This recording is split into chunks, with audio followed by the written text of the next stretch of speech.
এই হিমু, শোনো না। বুঝছো, তুমি আমার রাস্তা আটকাচ্ছ কেন? তোমার সাথে আমার কোনো কথা নাই। আচ্ছা, তুমি এরকম রেগে যাচ্ছ কেন? সেদিনের ব্যবহারের জন্য আমি এক্সট্রিমলি সরি। সরি। তুমি আমার কাছে মাপ চাচ্ছ কেন? তুমি কোনো দোষ করছো? এই শরৎ, তোমার সাথে কোনো কথা বলার ইচ্ছা নাই আমার। আরে শোনো না, প্লিজ আমাকে এবারের মতো ক্ষমা করে দাও। আমি না, না বুঝে ভুল করে ফেলেছি। সরি বললাম তো, সরি। আচ্ছা ঠিক আছে, মাফ করলাম। আচ্ছা ঠিক আছে, তাহলে আমরা এখন ফ্রেন্ডস। আচ্ছা, ফ্রেন্ডস। আমরা যখন ফ্রেন্ডস হয়েই গেলাম, তাহলে আমার একটা শর্ত আছে। শর্ত? কি শর্ত?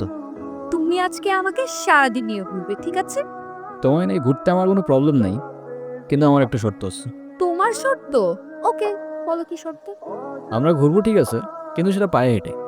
কারণ পায়ে হেঁটে ঘোরার মতো মজা আর অন্য কিছুতে নেই। তাই হবে। তুমি যেমন রহস্যজনক, তোমার শর্তগুলো কেমন যেন প্যাঁচান। চলো।